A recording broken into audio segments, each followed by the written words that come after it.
Assalamualaikum. Welcome to Shah Group Educational Channel.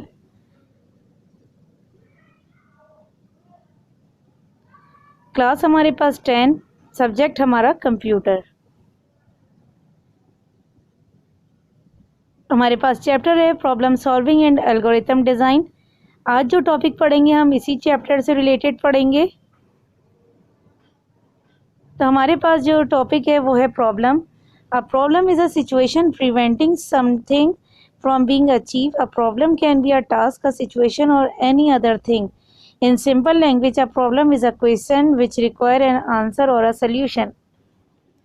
Problem एक ऐसी situation होती है जिससे हमें हमें उसका हल चाहिए होता है। तो अगर हम उसकी सिंपल लैंग्वेज में बात करें तो प्रॉब्लम एक क्वेश्चन होता है जिसका हमें आंसर चाहिए होता है और वो आंसर हमारे पास सल्यूशन कहलाता है। अब इसका एमसीक्यूज देख लेते हैं। To bake a cake is an example of dash, A problem, B strategy, C algorithm, D solution. तो इसमें हमारे पास आएगा एल्गोरिथम। हमारा नेक्स्ट टॉपिक है differentiate between algorithm and flow chart. हम एल्गोरिथम और फ्लो चार्ट के डिफरेंशिएट देख लेते हैं। Algorithm is step by step procedure to solve the problem. Flowchart is a diagram created by different shape to show the flow of data. Algorithm में हम step by step procedure करके अपनी problem को solve कर सकते हैं और flow chart में हम डायग्राम की मदद से, शेप्स की मदद से हम अपनी कोई भी जैसे डेटा वगैरह लिखना होता है तो हम उसमें सिंबल्स के यूज़ करके लिखते हैं इसके अंदर। फ्लो चार्ट में algorithm is complex to understand. Algorithm हमारे पास थोड़ा सा कॉम्प्लेक्स होता है, समझने में थोड़ा मुश्किल होता है। Flow chart easy to understand. Flow chart क्योंकि डायग्राम की सूरत में बना हुआ होता है उसको समझना ज़्यादा आसान होता है। In algorithm plain text are use, in flow chart symbol shape are use. Flow chart algorithm के अंदर सिर्फ हम टेक्स्ट यूज़ करते हैं, प्लेन टेक्स्ट यूज़ हो रहा होता है और फ्लो चार्ट के अंदर सिंबल्स यूज़ हो रहे होते हैं जिसे हम शेप्स कहते हैं। वो तमाम चीज़ें हमारे पास फ्लो चार्ट के अंदर यूज़ हो रही होती हैं। Algorithm is easy to debug, flow chart is hard to debug. ये डिबग के अंदर ये इजी है एल्गोरिथम, लेकिन फ्लो चार्ट थोड़ा सा डिबग के अंदर हार्ड है।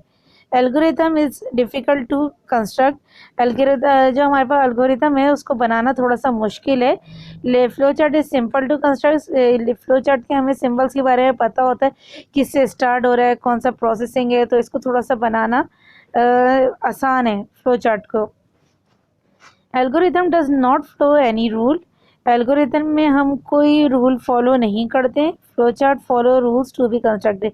लेकिन फ्लो चार्ट को बनाने के लिए हमें रूल को फॉलो करना पड़ता है, हमें सिंबल्स देखने पड़ते हैं कि स्टार्ट में कौन सा सिंबल आएगा, लास्ट में कौन सा सिंबल आएगा। हम अगर प्रोसेसिंग की कोई चीज़ लिख रहे हैं तो उसमें कौन सा सिंबल यूज़ होगा, अगर कोई डिसीजन की चीज़ लिख रहे हैं तो उसमें कौन सा सिंबल यूज़ होगा। तो ये तमाम चीज़ें हमें फ्लो चार्ट के अंदर देखनी पड़ती हैं। एल्गोरिथम इज़ अ प्रिज्यू code for the program. Algorithm के लिए एक कोड की ज़रूरत होती है। Flow chart is just graphically represented of that logic. और फ्लो चार्ट को सिर्फ ग्राफिकली रिप्रेजेंटेशन किया जाता है लॉजिक के तहत। अब इसका एमसीक्यू इसी टॉपिक से रिलेटेड आपकी स्क्रीन पे है। Step by step solution of a problem in simple language is called dash. Step by step जो सोल्यूशन होता है वो हम एल्गोरिथम के अंदर करते हैं, तो हमारे पास ऑप्शन बी आएगा, एल्गोरिथम। फिर हमारे पास है एडवांटेजेस ऑफ डेवलपिंग एल्गोरिथम। क्या क्या एडवांटेजेस हैं इसको एल्गोरिथम को डेवलप करने के, तो हम ये देख लेते हैं। सबसे पहले it is a step wise representation of a solution to a given problem which make it easy to understand. Number 2, an algorithm uses a definite procedure. Number 3, it is not depend on any programming language, so it is easy to understand for anyone even without programming knowledge. हमारे पास पहला जो advantage है algorithm develop करने का कि आप इससे problem का सल्यूशन स्टेप बाय स्टेप निकाल सकते हैं और आप इसको इजी अंडरस्टैंड कर सकते हैं, आसानी से आप इसको समझ सकते हैं। फिर हमारे पास दूसरा जो एडवांटेज बोल रहे हैं, यूज़ बोल रहे हैं, हमारे पास जो दूसरा है वो है इसका एक डेफिनेट प्रोसीजर होता है कि हम लाइन बाय लाइन इसमें काम कर रहे होते हैं।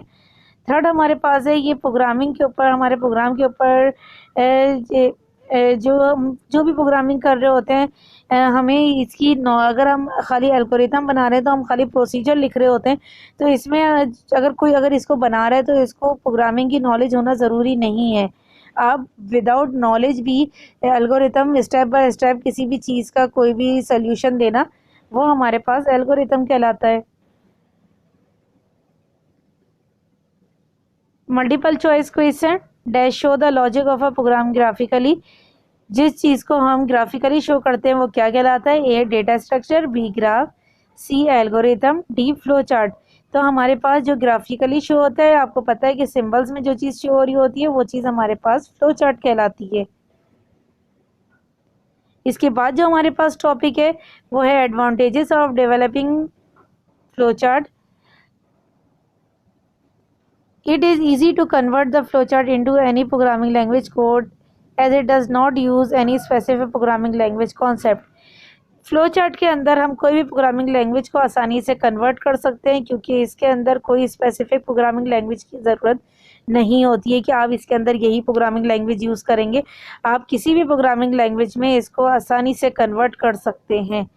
The flow chart makes program और system maintenance easier.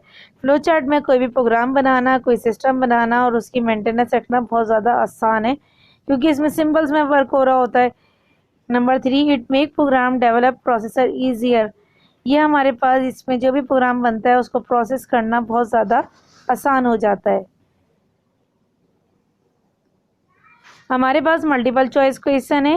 How many possible solution are there for a problem.